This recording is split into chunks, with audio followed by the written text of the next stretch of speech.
YTN 라디오 김우성의 생생경제. 애청자 여러분 안녕하십니까. YTN 뉴스 FM 김우성 PD입니다. 비트코인 가격이 오늘 20% 급락했다가 다시 회복했습니다. 1비트코인당 1,000만 원이 넘었는데요. 많은 사람들은 대박을 꿈꾸고 있고 또 많은 사람들이 쪽박을 경고하고 있지만 누구도 명확하게 그 실체에 대해서 또 변화에 대해서 이야기해 주지는 않습니다. 특히 가상이라는 이름으로 현실 바깥으로 밀어내고 있는 이 개념 정리부터 다시 해야 될 상황이 된 것 같습니다. 물론 사기성 짙은 유사수시는 철저히 보호하고 방어해야겠죠. 자율적인 암호화폐 규제안을 만들고 있는 블록체인협회 대표 스튜디오에 모셔서 이 문제 들어봅니다. 두 번째 인터뷰는 주거복지 로드맵 이야기입니다. 다양한 공급 위주 정책과 목표가 제시됐지만 구체성이 좀 부족하다. 그리고 지금의 경제 상황을 힘들게 느끼는 서민층의 주거 사다리는 부족하다. 이런 이야기들도 나오고 있습니다. 어떤 부족한 부분들이 있는지 참여연대 관계자 연결해서 이야기 들어봅니다. 홍영만의 뉴스 경제 수업 신DTI 이번에 계속 관심을 모으고 있는 건데요. 이 중에 좀 복잡한 개념들이 있습니다. 오늘 좀 정리해 보겠습니다. 2017년 11월 30일 목요일 김우성의 생생경제 지금 출발합니다.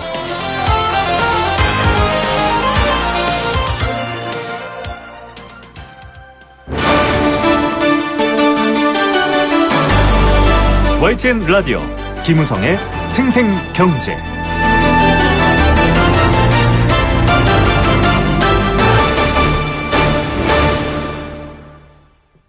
네, 오늘 첫 번째 생생 인터뷰는 아주 뜨거운 주제이기도 하고요. 경제 이슈 중에서 가장 큰 관심사기도 합니다. 바로 비트코인 이야기입니다.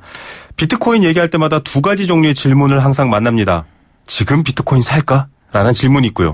도대체 비트코인이 뭐냐? 라는 질문입니다. 청취자 여러분들께서도 두 가지 질문 중에 하나 혹은 둘 다 갖고 계실 텐데요. 질문에 따라 대답은 달라질 수 있습니다. 다양한 금융 규제 담당자, 또 기존 화폐 시각의 통화 담당자, 기술 기반의 IT 담당자 다 이야기가 다릅니다. 무엇보다 중요한 건 그 비트코인의 흐름과 거래 가치를 살펴본 사람의 관점에서 다양한 양상을 풀어야 한다라는 건데요. 오늘 그런 이야기 준비했습니다. 비트코인 거래소 코빗 공동 창업자셨죠. 한국 블록체인 협회 김진화 공동대표 스튜디오에 모셨습니다. 안녕하십니까? 네, 안녕하세요. 김진화입니다. 예, 지금 이 블록체인 또 이 비트코인이나 이런 암호화폐 관련해서 많은 활동을 하고 계신데 지난 여름에도 저희가 그래서 모셨는데 그때 이야기할 때부터 시세가 더 올라갔습니다. 물론 오늘 20% 정도 급락 얘기가 나왔다가 다시 회복됐는데 비트코인을 대박으로 보는 시각이 지금 팽배해 있거든요. 이런 여론들은 어떻게 보십니까? 관련자로서. 네, 충분히 그럴 수 있다라고 봅니다. 연초 대비해서 거의 10배 가량 이제 엄청난 상승을 보였기 때문에 네. 굉장히 투기적으로 보고 잘하면은 내가 한몫 잡을 수 있겠다. 네. 이런 그러니까 비트코인 자체가 본연의 성질 그리고 본연의 목적과는 다르게 투기 수단으로 인식될 수 있다라는 그런 네. 충분한 그렇게 인식하는 것도 당연하다라는 생각이 들고요. 네. 근데 이제 그거는 한 측면일 뿐이고 네. 비트코인이 애초에 개발돼서 이제 세상에 쓰여지기 시작한 맥락과 배경 이런 네. 것들 잘 봐야 될 것 같고요. 네. 사실은 그렇게 가격이 오를 수도 있고 어느 날 갑자기 떨어질 수도 있고 네. 예, 그러한 그러니까 기존에 이것을 화폐냐 재화냐 이런 논쟁들이 많은데 네. 그냥 새로운 무엇이고요. 그 새로운 네. 무엇을 받아들이는 과정에서 그것을 새로운 글로벌 금융결제 시스템으로 볼 수도 있고 아니면은 자본시장의 새로운 흐름을 나타내는 결제 통화 이렇게 볼 수도 있는데 네. 어쨌든 우리 인류가 가져보지 못한 민간에서 자발적으로 또 분산 시스템화해서 장부 관리를 하면서 주고받는 화폐 단위이기 때문에 네. 그것이 처음엔 투기 수단도 될 수 있고 또 유용한 무언가도 될 수 있고 또 그 뒤에 있는 블록체인 기술 이런 것들이 많이 쓰이면서 또 이것이 결제 통화 역할도 할 수 있고 아직은 잠재력이 많습니다. 그래서 지금 특정한 이건 투기 수단이야 이거는 네. 미래의 기술의 잠재력을 가진 새로운 IT 기술의 제2의 인터넷 같은 것이야 이렇게 단정 지을 필요는 없고 네. 열린 마음으로 좀 대해야 되지 않을까. 관찰하는 것이 지금 중요한 포인트 같습니다. 예, 전혀 이 하얀 눈을 본 적이 없는 아프리카 부족에게 백설공주를 번역하려고 했는데요. 눈이 없는데 번역이 안 되지 않습니까? 곰팡이 공주라고 번역했다고 하는데 그만큼 사실은 기존에 알고 있는 시각에서 접근하기 때문에 혼란스럽고요. 또 유독 관심이 있는 투기 쪽으로만 자꾸 이야기를 몰아가는데 그래서 개념 정리 좀 해야 될 것 같습니다. 자, 가상화폐라고 언론들이 불러요. 근데 이거 문득 한 10여 년 전에 사이버 세계, 사이버월드 이런 것도 떠오르고 도토리 정확히는 크립토커런시 암호화폐 혹은 암호통화 정도고요. 심지어는 미 연준엔 디지털 화폐에 관심이 있다. 이런 표현까지 등장하는데 개념 정리 해주실 수 있는 데까지 좀 부탁드리겠습니다. 네, 저도 이제 가상화폐라고 부르는 건 무리가 있다. 왜냐하면 가상화폐는 말 그대로 버추얼 공간에서 쓰이는 화폐입니다. 그래서 우리가 흔히 아는 가상화폐는 게임머니 그리고 뭐 항공사 마일리지 같은 경우도 학문적으로는 개념적으로는 가상화폐에 들어가는 건데요. 사실 이 비트코인이나 이더리움 같은 경우는 그런 가상화폐 범주에 크게 들어가지만 더 정확하게 이거를 요약하면 이제 암호학적인 기법을 이용해서 그렇게 분산해서도 이제 보안성이 높은 그런 크립토 커런시 이거를 번역하면 암호화폐 뭐 이렇게 하는 게 제일 정확할 것 같고요. 디지털 화폐는 더 광의의 개념인 거죠. 그래서 이것을 요즘 뭐 많은 피해자가 양산되고 있는 사기 코인들과 그러니까 누군가 사기를 치려고 그렇게 비슷하게 만든 그렇게 유사 코인들과 이제 구분을 하기 위해서는 크립토 커런시, 암호화폐라고 하는 게 가장 정확할 것 같고요. 아까 말씀드린 대로 이런 새로운 것들을 그러니까 중앙의 금융기관이나 뭐 중앙은행이나 관리자 없이도 사람들이 화폐 단위를 전 지구적으로 쓸 수 있게 한 기술의 핵심이 블록체인이라는 장부 기술이거든요. 그래서 이 블록체인 기술에 기반해서 나온 화폐들은 정확하게 크립토 커런시, 암호화폐다.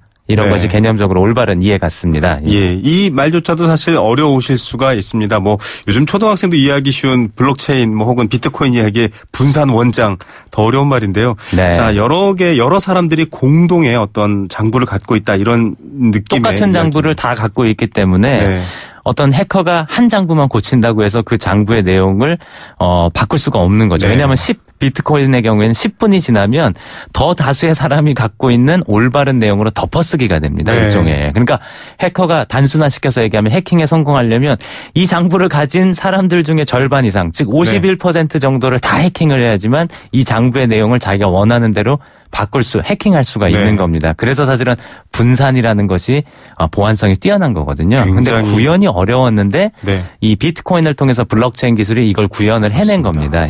더욱이 이 경제적인 부분에서 지금 뭐 많은 분들이 컴퓨터 쓰시면서 내가 서버에 접속해서 이런 개념으로 알고 있을 텐데 그것과 전혀 달라지기도 하는 그런 면이 있습니다. 자, 그래서일까요? 사실은 지금 일단은 이슈가 됐고 뜨거운 건 사실인데 이걸 어떻게 바라봐야 될지에 대한 얘기 하나로서 바로 규제 같은 이야기가 나옵니다.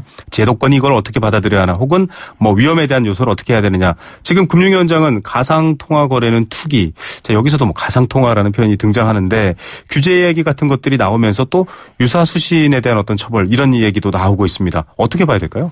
네, 규제는 저희는 꼭 필요하다라고 봅니다. 왜냐하면 아까 말씀드렸듯이 이 암호화폐가 뜨니까 그 암호화폐를 표방해서 엉뚱한 거를 이제 개발을 해놓고 가상화폐를 개발을 해놓고 이 암호화폐인 것처럼 속여서 팔거나 사람들로부터 이익을 편취하거나 금융다단계라는 사람들이 워낙 많이 늘어났기 때문에 그런 암호화폐가 아닌 유사한 그런 화폐들을 단속하고 또 금융다단계를 막는 것들은 필요합니다. 근데 우리가 벼룩 잡으려고 초가삼간 태운다라는 속담처럼 지금 금융당국의 태도는 그런 필요한 규제들은 기존의 형법 갖고도 할 수 있어요. 유사수신 행위에 대한 규제법이라든지 방문 판매에 대한 규제법이라든지 이런 거 갖고도 할 수 있고 특히 뭐 사기죄라든지 이런 것들로도 우리가 규율할 수 있는데 아예 지금 귀찮으니까 이 모든 류의 암호화폐까지 다 그냥 유사수신 행위로 규정을 하겠다. 그리고 검찰에선 심지어 이거는 바다 이야기라는 도박이나 다름없다. 뭐 이런 식으로 규정하면서 그러니까 이게 옥석을 가려내야 되는데 옥석 가리기가 사실 어렵지 않습니까? 귀찮은 일이기도 하고요. 수 없는 거 아닌가라는 생각도 들어요. 사실 지금 시각에서는. 그러니까 그냥 모르겠다 그냥 다 규제를 해버리자 이런 시각인 것 같아서 상당히 우려스러운 거죠. 규제 자체는 필요하다라고 봅니다. 다만 적절하고 합리적인 규제가 필요한 거고 옥석을 가려서 그중에 옥은 우리의 성장 동력으로 활용할 그런 식의 어떤 합리적인 규제가 필요한 거죠. 네. 자, 이 규제라는 뭐 말 자체에는 다양한 의미가 포함되어 있습니다. 보호도 있고요. 여러 가지 어떤 제도적인 장치까지도 얘기할 수 있는데 그런 제도적인 장치를 현재는 중앙은행, 각국 중앙은행들이 뭐 명목상으로는 독립적이라고 합니다만 권력으로부터 사실상은 정부와 한 손을 잡고서 같이 일을 하고 있는데 이 중앙은행들의 반응들이 나온 기사들을 쭉 봤거든요. 한 일본이나 영국 정도 나라를 빼곤 다들 부정적인 표현을 쓰고요. 특히 유럽 중앙은행 같은 경우는 튤립법을 갖다 라고 얘기를 했습니다. 이 빅토르 콘스탄시오 부총재가 한 발언인데 왜 이렇게 부정적으로 중앙정부 혹은 중앙을 바라보고 있을까요? 네, 근데 중앙은행들의 입장도 일관되게 다 공통적이진 않습니다. 말씀하신 대로 뭐 일본이나 스위스나 또 뭐 미국의 일부 연준에서도 네네. 굉장히 다양한 보고서들이 나오고 있고요. 어쨌든 지난 10월 5일에 크리스틴 라가르드 IMF 총재의 네. 발언을 봐도 이것이 기술적인 한계는 지금 있지만 굉장히 중요한 어떤 역사적인 변화를 네. 우리가 목도하고 있기 때문에 이 암호화폐에 대한 대응책을 마련해야 된다. 저는 그게 지금 중앙은행들에서 가장 신경 쓰고 있는 부분이 아닐까 싶습니다. 그래서 사실 아까 말씀하신 유럽 중앙은행 같은 경우에도 요번엔 그런 보고서를 냈지만 지난번엔 또 긍정적인 보고서를 내기도 맞습니다. 하고요. 그래서 아까도 말씀드렸지만 이 새로운 어떤 현상이라든지 새로운 발명품에 대해서 아직은 모두가 입장을 정리하고 공부를 하는 중이다. 이렇게 보면 될 것 같고요. 그렇기 때문에 이 혼란한 틈을 타서 뭔가 사기를 치려고 그러고 그러니까요. 일확천금을 네. 편취하려는 이런 흐름들 정도는 우리가 막을 수 있지 않겠는가. 네. 이렇게 바라보고 있고요. 바로 그러한 관점에서 발빠르게 움직인 나라가 일본입니다. 그래서 네. 이웃나라 일본은 작년 4월 달에 자금결제법을 개정해서 이 새로운 거는 기존의 화폐나 재화가 아니라 그냥 새로운 그대로 재산상의 가치를 지니는 결제수단. 이렇게 그냥 그걸 고지고대로 재산상의 가치를 지니는 결제수단. 네. 참 정의를 잘했다. 그냥 고지고대로 네. 법제화를 했습니다. 그리고 네. 올해 4월부터 시행령이 발효가 됐고요. 네. 지금 이제 실제로 이 암호화폐 거래소들 중에 11개를 정부가 등록을 해줘서 정부 관리하에 네. 이 믿을 수 있는 거래소들로 이렇게 등록을 받아가지고 만약에 이 거래소들이 소비자의 이익을 편취한다거나 아니면은 네. 부정한 어떤 트레이딩 행위를 하면은 이제 그 거래소에게 규율을 하게 되겠죠. 그러니까 일본은 벌써 한 1년 반 동안 노력해서 훨씬 더 거래 환경이 시장 환경이 좋아진 겁니다. 안정됐군요. 네, 그런 어프로치가 필요하지 않나, 접근이 필요하지 않나 그렇게 보고요. 네, 참 여러 가지 이 중앙은행이나 제도들도 변화가 있는데 앞서 규제기가 나왔습니다. 지금 블록체인 협회에서도 자율 규제안 얘기를 진행하는 걸로 알고 있고 정부에서도 규제를 만지작거리고 국회에서도 만지작거리고 있습니다. 일단 규제가 가능한가? 앞서 설명해 주신 개념을 보면 이거는 뭔가 중앙이 있는 게 아닌데 규제가 가능한가라는 생각이 들고요. 규제 얘기가 나오면 오히려 더 가치가 확 튀어오르지 않을까 이런 생각도 들고요. 네, 정부에서 우려하는 것도 마치 정부가 이걸 규제를 하게 되면 제도화하게 되는 거고 네. 그러면 실제 일본에서는 비트코인 거래가 굉장히 폭증을 했습니다. 네. 그렇다고 뭐 큰 문제가 발생한 건 아닌데요. 네네. 좀 겁을 내고 있는 게 아닌가 싶고요. 어쨌든 정부는 좀 이것을 아까 말씀드린 대로 다 유사수신 행위로 규정하려는 조금은 시대착오적인 지금 그렇죠. 개정안을 준비 중이라고 보도가 나왔고요. 네네. 지난 8월에 국회에서는 이제 정무위 박용진 의원실에서 일본식의 합리적인 법안 발의 네네. 의원 입법으로 내놓은 상태고요. 근데 의원 입법이든 정부 입법이든 한 시간이 좀 걸리게 돼 있습니다. 그렇죠. 그래서 그 동안에 우리가 최소한의 소비자 보호와 그다음에 시장 질서 확립을 위해서 이쪽의 업계들이 모여가지고 자율 규제안을 지금 만들었습니다. 그래서 네. 이제 은행들이라든지 여러 유관 기관과 이제 협의를 해서 이 정도면 소비자들이 안심할 수 있겠는가. 그래서 그 주요 내용이 뭐냐면 거래를 위해서 소비자들이 맡긴 금전 같은 것들을 이 거래소 회사가 함부로 쓰지 못하도록 예, 금융기관에 예치한다든지 지금 은행에 해당하는 그런 규제를 받게 되는 네, 거예요. 뭐 증권사나 뭐 네네. 이런 데 해당하는 규제 같은 것들을 스스로 하겠다는 거고 네. 그런 식으로 안전한 장치를 마련하지 않으면 퇴출이 되는 거죠. 예. 그래서 소비자들이 여기는 이런 자율 규제도 안 지키는 정도의 거래소야. 네. 그럼 여긴 이용하지 말아야지. 또 하나는 뭐 어느 정도의 보안 수준을 갖고 있는지. 네네. 예. 그다음에 이용자들로부터 위탁받은 암호화폐의 그 프라이빗 키 관리를 제대로 네. 하고 있는지. 뭐 이런 것들을 포인트로 해서 이런 것들을 제대로 갖춘 업체들, 그다음에 이런 내부 통제라든지 이런 소비자의 재산을 보호하는 기능을 갖춘 업체들만 이제 영업을 할 수 있도록 저희가 그런 자율 규제안을 만드는 동안에 이제 법안이 이제 통과가 되면 일본 같은 경우도 법안 개정됐지만 자율 규제안이랑 정부 규제법이랑 같이 공존하는 형태로 가고 있습니다. 예. 그리고 스위스 같은 경우는 정부의 그런 페이먼트에 대한 법안이 있는데 네. 이렇게 선택권을 줍니다. 그래서 자율 규제 기구에 들어가거나 아니면 네. 안 들어가려면 정부의 규제를 따르거나 둘 중에 하나를 선택해라. 네. 그러니까 매우 합리적인 거죠. 그러네요. 자, 이런 와중인데 좀 뭐랄까요. 이 우리나라에서의 논의를 좀 조급증에 걸린 것처럼 네, 맞습니다. 선이냐 악이냐를 예. 따질 단계가 아니라 지금은 너무 이렇게 좀 이분법적인 것 같아요. 그러니까요. 네, 뭔가 네. 가치를 혹은 가능성을 발견하는 단계로 오히려 보시는 게 정확할 것 같습니다. 자, 좀 두 번째 질문 많이 하십니다. 지금 도대체 비트코인이 뭐냐라는 질문에 대한 얘기를 좀 길게 했고요. 네. 이번에는 비트코인 사야 돼 말아야 돼라. 사실 저도 지금 공부를 하고 있는데 많은 분들이 물어보시는데 어떻게 봐야 될까요? 이게 앞서 말씀하신 투기적 성격도 있고 이런데 뭐 거품이다, 비정상적 열기다, 사면 떨어진다, 주로 사지 말아라는 답변들을 하시는 분들이 있는데 어떻게 봐야 됩니까? 뭐 강남 아파트를 사야 합니까? 말아야 합니까? 뭐 이런 거랑 비슷한 거고요. 네네. 뭐 실제 거주할 아파트가 필요한데 또 자금까지 있다 그러면 사는 거고. 그렇죠. 근데 이거 아파트는 아니지 않습니까? 이제 네. 실거주라는 최후의 수단은 있는데 비트코인은 그런 건 아닙니다. 그러니까 비트코인을 어떻게 바라봐야 되냐면 뭐 자본주의 사회에서 모든 투자가 이제 자신의 책임화에 네네. 따르는 건데 제가 항상 해왔던 이야기는 이것은 굉장히 아직 실험적인 단계다. 네. 그리고 많은 가능성을 가지고 있는 반면 많은 또 폭락의 요소도 갖고 있기 네. 때문에 조심스럽게 접근해야 된다라고 말씀을 드리고 있는데요. 한 가지 좀 이전과 제가 여름에 말씀드릴 때와는 좀 네네. 달라진 점은 예컨대 다음 주 한 열흘 후면은 시카고 상품거래소에 비트코인을 선물 기반으로 거래가 한 되죠. 선물 거래가 상장이 됩니다. 네. 그다음에 내년에 아마도 미국의 뉴욕 증시에도 비트코인 ETF 네. 같은 금융 상품들 그다음에 제가 뉴욕이나 이런 데 출장 가서 이제 헤지 펀드나 이런 데들을 네네. 만나 보면 그런 기관 투자가들이 여기에 들어올 준비들을 지금 작년 대비해서 많이 이미 네. 했거나 하고 있거나 그런 모습들. 그래서 기존 제도권 금융기관이 많이 들어오게 될 것 같습니다. 네. 그렇게 본다면 제가 이걸 오른다, 뭐 떨어진다라고 말씀을 드릴 수는 없겠지만 네. 이전보다는 그 등락폭이라든지 이런 것들이 훨씬 더 안정적으로 움직일 안정적일 거고 거다. 보다 금융 상품처럼 움직이게 될 가능성이 커졌다 지금은. 네. 이 정도 말씀드릴 수 있을 것 같고요. 그래서 네. 그러나 어쨌든 투자는 자기 책임화에 그렇죠. 하시는 거고 맞습니다. 저는 굉장히 조심스럽게 접근해야 된다. 항상 그렇게 강조드리고 있습니다. 자, 그런데 이제 네. 일견에서 말하듯이 이것이 튤립 버블이다. 네. 뭐 이렇게 주장하기에는 이미 좀 그 한계선은 넘은 것 같아요. 예. 그렇게 네. 단순하게 비하하기에는 이미 제도권의 이 금융시장의 진입이라든지 이런 것들이 굉장히 가시화됐다. 예, 이렇게 볼 수 있을 것 같습니다. 자, 십몇 년 전에 인터넷을 쓰시는 분들 기억하실 겁니다. 가상세계 이런 말을 했거든요. 지금 거길 가상이라고 부르시는 분들은 안 계시죠. 좀 여러 가지 변화에 대한 폭넓은 이해를 열어두시면 좋을 것 같고요. 끝으로 지금 말씀하셨던 여러 가지 뭐 약간 안정성 측면에서도 굉장히 좋아지고 있는 것 같은데 당장 현실적으로 저 아직 시작도 안 해봤고 잘 몰라요. 어떻게 해야 됩니까? 라는 초보자들을 위한 조언 한마디 부탁드립니다.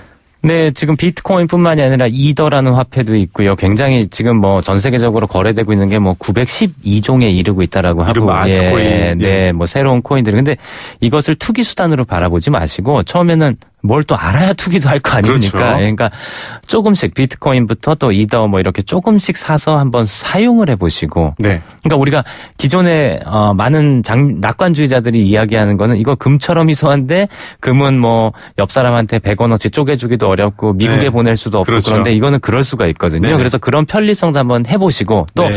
비관론자들이 주장하듯이 이거를 한번 팔아도 보시는데 막 가격 폭락도 경험을 네. 해보시고 그렇게 좋은 점 나쁜 점을 네. 다 체험을 해보실 때만이 그 중간 지대에서 어떤 합리적인 결론을 내리실 수 있지 않을까 생각하고요. 저는 뭐 그렇게 해서 돈을 잃든 뭐 돈을 뭐 수익을 내시든 간에 가장 중요한 것은 이 비트코인의 기반 기술이 우리 4차 산업혁명 요즘에 강조하고 있는 그런 것들과 다 네.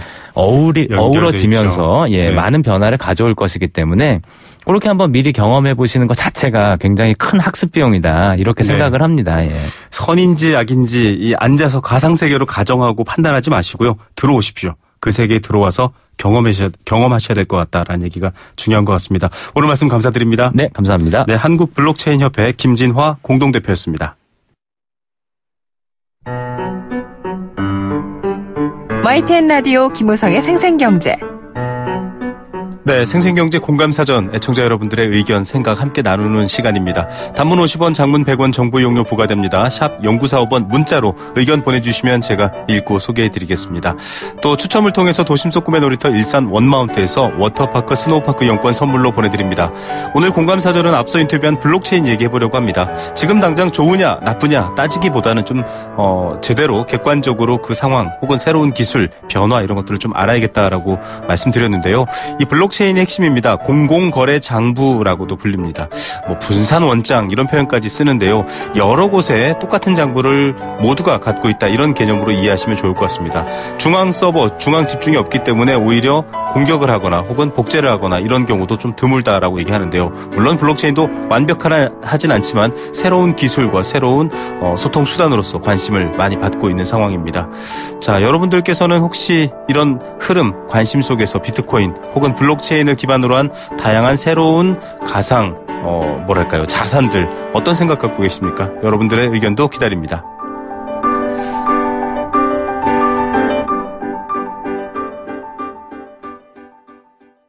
네, 생생경제일부 포스코와 함께했습니다. 캠페인 하나 듣고 이 시각 주요 경제 뉴스 전합니다.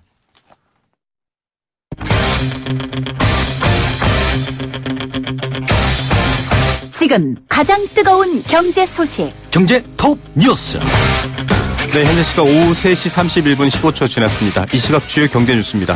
이데일리 권소연 기자입니다. 안녕하십니까? 네, 안녕하세요. 네, 기준금리 올렸네요. 네, 다들 예상했던 것이긴 한데요. 오늘 한국은행이 금융통화위원회를 열고 기준금리를 1.25%에서 1.5%로 0.25%포인트 올렸습니다. 한 15개월간 동결기조 이어오다가 이번에 올린 건데요. 인상기조로 접어든 거는 지난 2011년 6월 이후 6년 5개월 만에 처음입니다. 이제 사상 최저 금리 시대는 끝났다고 볼 수 있을 텐데요. 예상한 거라 그런지 금융시장이 크게 출렁이지는 않았습니다. 일단 금리 인상 배경을 좀 보면 우리 경제가 좀 완만하게 회복이 되고 있다는 점을 들 수 있는데요. 지난 3분기에 깜짝 성장세를 보인 덕에 올해 경제 성장률 3%를 웃돌 것으로 예상이 되고 있잖아요. 이 3%대는 2014년 3.3% 성장한 이후 3년 만입니다. 지난 2년간에는 우리 경제가 2.8%씩 성장했거든요. 여기에다가 미국은 진작에 금리 인상 기조로 접어들었는데 다음 달에 또 금리를 올릴 것 같다 이런 전망이 나오고 있거든요. 만약에 올리게 되면 미국 금리가 1.25에서 1.5% 범위로 올라가기 때문에 네. 한국과 미국 간 금리 차이가 역전될 수도 있었거든요. 네네. 그렇게 되면 아무래도 한국에서 자금 유출 우려가 좀 있고 또 원달러 환율에도 영향을 주게 됩니다. 그리고 또 가계부채도 변수였는데 지금 이제 가계부채가 1,400조 원을 넘어섰는데 기존 부채를 생각하면 금리를 올리면 안 되지만 가계부채 증가 속도를 진정시키려면 또 금리를 정상화해야 되는 그런 숙제가 있었습니다. 네. 올해 3분기 가계신용이 지난해 같은 기간보다 9.5% 증가하는 바람에 이런 속도를 좀 줄이기 위해서라도 금리를 좀 올린 것 같습니다. 예, 사실 좀 조심스러운 상황이었는데 어제 저희가 금통위원 여기만 분과 인터뷰할 때도 소수 의견이 있을 것이고 그게 중요하다라고 했는데 이번에도 소수 의견 나왔죠. 속도를 좀 전망해 볼 수 있다고요? 네, 일단 경제가 좋긴 한데 사실 민간 소비 여전히 침체돼 있고 또 원화 강세 아니면 서민들의 이자 부담 증가 때문에라도 당장 이제 바로 금리를 또 올리기는 좀 힘들 것 같습니다. 그래서 빨라야 내년 2분기 아니면 하반기에나 두 번째 인상이 가능할 것이다라는 전망이 나오는데요. 네. 한국은행도 오늘 이제 금통위 결정 이후에 내놓은 통화정책 방향문에서 통화정책 완화 정도의 추가 조정 여부를 신중히 판단해 나갈 것이라고 밝혔습니다. 네. 그러니까 신중이라는 표현에 좀 시장을 주목을 했고요. 네. 여기에다 아까 말씀하신 대로 이제 만장일치는 아니었고 이제 금리를 동결해야 된다라는 소수 의견도 있었습니다. 만약에 만장일치 결정이었다면 앞으로 금리 인상 속도가 빨라질 것으로 예측할 수도 있는데 소수 의견이 있었으니까 아무래도 이제 점진적인 인상에 좀 더 무게가 실리는 상황입니다. 네. 자, 이런 가운데 집 사야 되거나 대출 받을 분들은 또 이자 걱정 안 할 수가 없을 것 같아요. 일단 오늘 채권 금리 막 오르는 분위기는 아니거든요. 오히려 약간 떨어지는 모습이었습니다. 채권 시장은 지금 금통위의 금리 인상을 불확실성 해소로 받아들이고 있는 상황인데요. 금리 인상이 어느 정도 미리 반영된 이런 것도 좀 있었습니다. 네. 만약에 시중금리가 이제 껑충 뛰지 않으면 주택담보대출도 금리도 크게 오르지는 않을 텐데요. 하지만 금리 인상 기조에 일단 접어들었고 속도는 빠르지 않다고 해도 내년에 또 올린다면 금리 상승은 불가피합니다. 이렇게 금리가 오르는 시기에는 사실 이제 고정금리 대출이 유리한데요. 절대적으로 보면 고정금리가 변동금리보다는 대략 한 0.5%포인트 정도 높지만 그래도 이제 고정훈화형 대출 같은 경우는 적어도 5년간은 금리가 고정이 되니까 길게 보면 좀 더 유리하다는 거죠. 네. 다만 대출 만기가 3년 이하로 짧으면 당장 금리가 더 낮은 변동금리가 유리할 수 있습니다. 장기로 이미 빌리신 분은 이제 기존에 변동금리를 받았다면 이제 고정금리로 갈아타는 것도 방법인데요. 네. 변동금리 주택담보대출 받았을 때 이제 한 번에 한해서는 조기 상환 수수료 없이 고정금리를 바꿀 수가 있거든요. 그리고 대출을 받을 때 이제 기본적으로 낮은 금리를 이제 손품이든 발품이든 팔아서 낮은 금리를 찾는 것도 네. 중요한데요. 정책 상품들 있잖아요. 디지털 대출이라든가 적격 대출, 보금자리론 이런 정책 상품들이 대체로 이제 금리가 좀 낮습니다. 자격이 된다면 그런 자금 먼저 빌려 쓰시는 게 좋고요. 그게 안 된다면 이제 주거래은행에서 각종 우대 금리를 적용받는 방법, 아니면 이제 온라인으로 대출 신청해서 금리를 좀 할인받는 방법 여러 가지를 좀 고민해서 가급적 낮은 금리에 받으시는 게 좋을 것 같습니다. 네, 연말 다가 다가오고 있는데요. 혹시 연봉이 오르시거나 승진을 하신 분들도 금리 인하 요구할 수 있습니다. 일정 수준 이상 되면요. 자, 그런 것들도 확인하시면 좋겠네요. 오늘 소식은 이 소식으로 마무리해야 될 것 같습니다. 감사합니다. 네, 고맙습니다. 이데일리 권소연 기자입니다.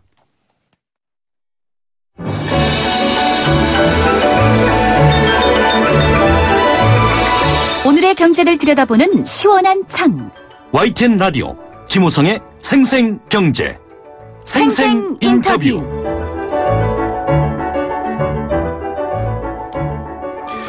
네, 두 번째 생생 인터뷰는 역시 부동산 정책 관련된 얘기들 준비하고 있습니다.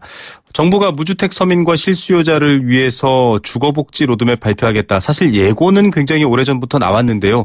그 실질적인 모습은 드러나지 않아서 좀 많이 궁금했었습니다. 이렇게 저렇게 얘기가 나오고 저희도 역시 이 뉴스 시간에 많이 소개를 해드렸습니다.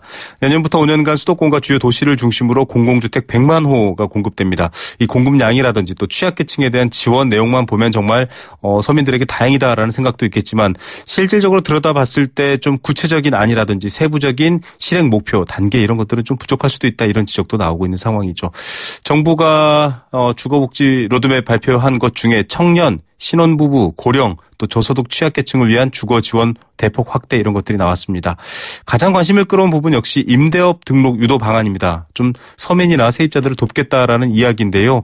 이번 로드맵에서는 구체적인 내용이 들어가지는 않았지만 이 조율이 다 끝나서 이미 정책은 확정되어 있다 이런 얘기도 나오고 있습니다. 아쉬운 부분들 좀 더 생각해 봐야 할 부분들 뭘까요? 참여연대 민생희망본부 김남근 실행위원 전화로 연결합니다. 안녕하십니까? 네, 안녕하십니까? 네, 어제 주거복지 로드맵 사실 이 부동산이 우리 사회에서 중요한 문제여서 많은 분들이 관심을 보았는데요. 어떻게 평가하십니까?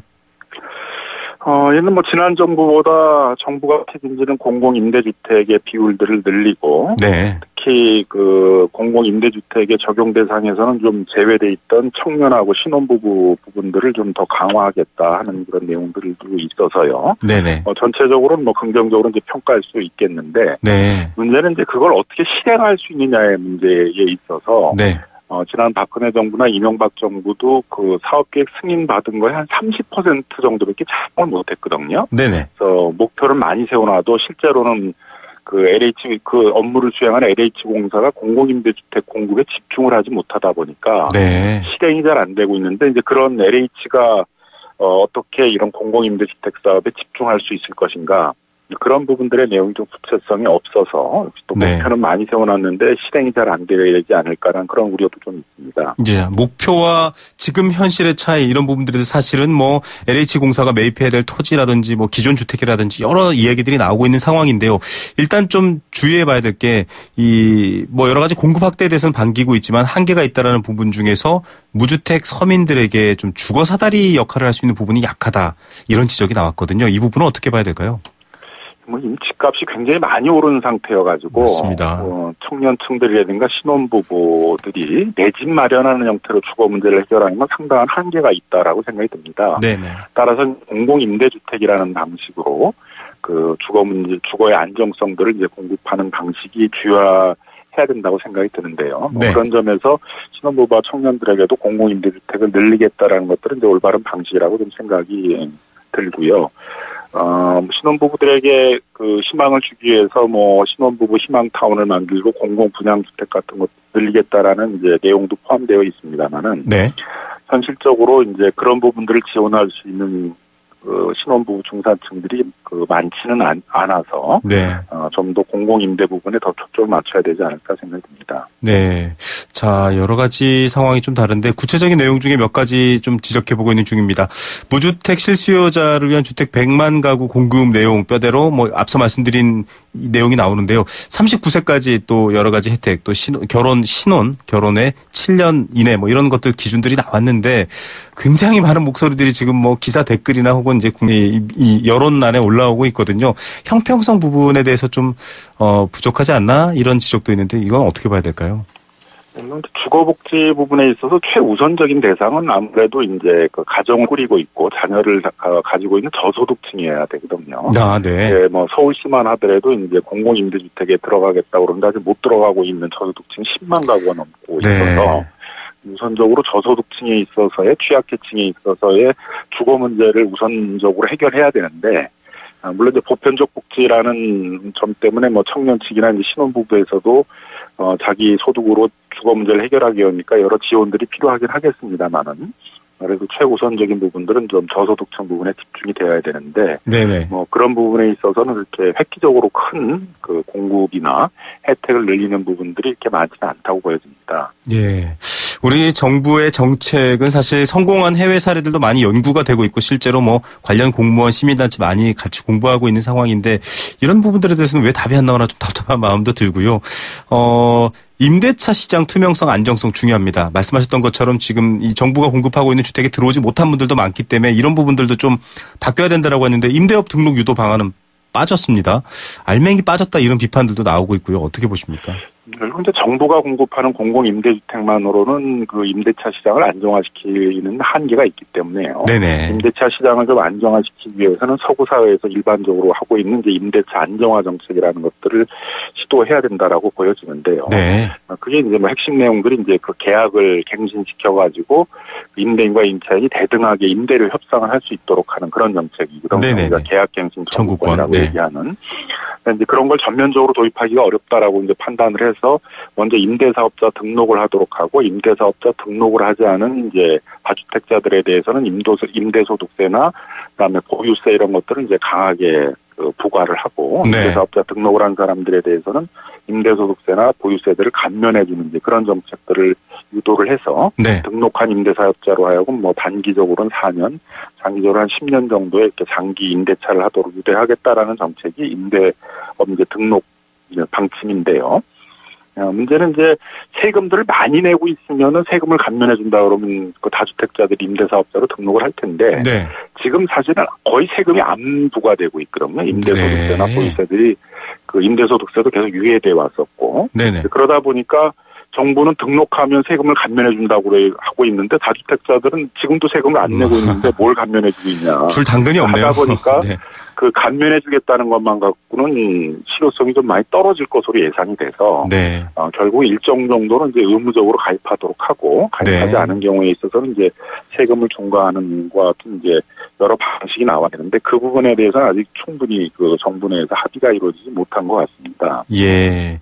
자, 아마 이런 합의 사실 좀 어려운 부분들이 있습니다. 다주택자들은 투기 목적의 다주택자들은 집을 팔아야 할 것이다. 이런 직접적인 문구까지 등장할 정도였는데 임대시장에 또 취하는 정책은 약간 부족한 부분이 있고 그래서 뭐 정부도 지금 이미 다 내용 나왔는데 좀 늦추고 있다. 세부적인 조율을 하고 있다라고 하는데 지금 김남금 위원께서 말씀하시는 그런 세부적인 내용들을 좀 조율하고 있다. 이렇게 봐야 될까요? 좀 어떤 준비들 하고 있는지 궁금해하시는 분들 많을 것 같습니다.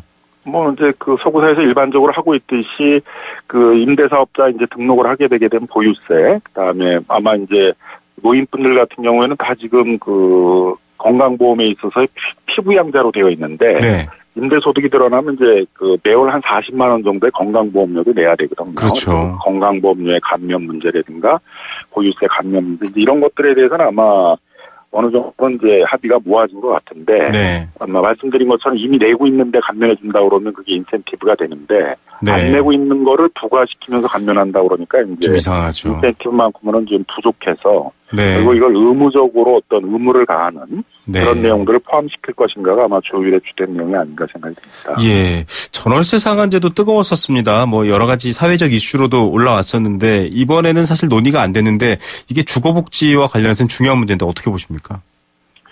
정부의 아마 이제 생각은 임대사업자 등록을 통해서 뭐 임대사업자들이 뭐 한 수십만 이렇게 등록을 하면 네네. 등록을 해서 이제 4년 최소 4년에서 10년간 이제 장기 임대차를 해야 되니까 네. 임대사업자 등록제를 통해 가지고 어느 정도 이제 이 전월세 인상률 상한제, 계약갱신 청구권 같은 임대차 안정화 정책들을 이제 실현해 보자라는 생각이 있는 것 같습니다. 네. 하지만 예상해 보건대는 그렇게 수십만이 임대사업자로 등록할 가능성은 전 낮다고 보여지고요. 네. 많아도 뭐 몇만이 되지 않을 거라고 생각이 들어서 그러면 대부분의 임대차는 여전히 이제 아무런 규율이 없는 상태 속에서 임대차 시장에 맡겨지고 있는데 임대사업자 등록과는 별개로 서구 사회에서 일반적으로 하고 있는 계약갱신제도 갱신 시에 있어서의 임대료를 임차인과 임대인이 대등하게 협상할 수 있도록 뭐 지방자치단체에서 공정임대료 같은 정보를 제공해 준다든가 분쟁조정제도 같은 걸 만든다든가 또 아주 폭등하는 시기에서는 임대료 인상률을 이제 상한선을 정해서 제한한다든가 하는 그런 임대차 안정화 정책은 별도로 추진할 필요가 있다고 생각이 듭니다. 네, 참 이런 좀 성공한 제도라든지 이런 것들로 좀 설득을 더 하면 좋겠다라는 생각이 드는데요. 이 배 안 고픈 말에게 당근을 줄 수는 없는 상황에서 참 어려운 것 같습니다.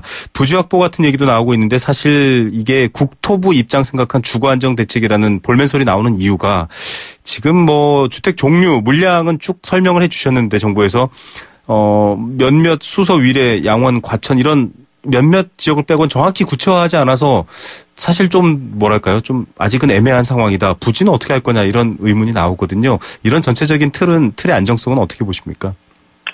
결국 이제 그린벨트를 풀어가지고 임대주택을 공급하겠다는 게 이제 또 다른 갈등을 낳게 되는데요. 네. 그린벨트라는 데들은 이제 우리 미래 세대를 위해서 보존을 해두고 네. 도시가 도시끼리 연접해버리게 되게 되면 굉장히 과밀화돼가지고 문제가 생기기 때문에 이미 수도권은 그런 문제가 발생하고 그렇죠. 있죠. 중간중간에 개발 제한 구역들을 잘 보존을 해서 미래 세대에 남겨줘야 되는데 네네. 그렇다면 이제 굉장히 긴급성, 비상함이 필요해서 네네. 그걸 풀어가지고 이제 임대주택 같은 걸 공급해야 된다라는 논리가 되는데 자꾸 이제 그린벨트를 정권이 바뀔 때마다 풀고 있어서 이제 그런 우려되는 점도 있고요. 네. 또 하나는 이제 결국 임대주택에 사는 사람들도 장기적으로는 직장은 도심이나 도심에 가까운 곳에 있기 때문에 그렇죠. 도심에 가까운 지역에 임대주택을 공급해야 되거든요. 그런 점에서 본다면 이제 정부가 도시 재생 사업들을 앞으로 이제 또 추진하겠다고 하고 있는데 그 도시 재생 사업들을 벌이면서 그 지역에 이제 공공임대주택 같은 것들을 확보한다든가 노후한 다세대 다가구 주택 같은 것들을 매입해서 그걸 리모델링 해가지고 그 공공임대로 공급하는 그 매입임대 사업 같은 걸 벌인다든가 또는 이제 외국에서는 노동조합이나 종교단체 같은 데들이 이제 갖고 있는 종교단체들이 이제 조합을 만들어서 네네. 거기다가 이제 이런 공동체주택, 사회주택 같은 것들을 이제 많이 공급하고 있거든요. 예, 예를 들면 독일 같은 나라는 정부가 보유하고 있는 것은 우리와 같은 수준으로 전체 재고주택이 한 6% 정도 되지만 네. 노동조합이나 종교단체 같은 비영리법인들이 보유하고 있는 공공주택들이 많아서 그게 네. 이제 거의 한 20% 이렇게 되는 것이거든요. 네네. 그래서 이제 그런 주택들도 이제 많이 공급하는 그런 다양한 방식들을 통해서 도심에 가까운 지역에 그런 공공주택들을 많이 공급할 필요가 있다고 생각이 듭니다. 네. 좀 더 순환이 잘 되고 잘 활용된다라는 느낌에 드는 사례들이셨고요. 정말 피부에 와닿는 주거복지 로드맵이었으면 하는 바람 갖게 되는 인터뷰였습니다. 오늘 말씀 감사드립니다. 네, 감사합니다. 네, 민변 부회장이시죠. 참여연대 민생희망본부 김남근 실행위원이었습니다.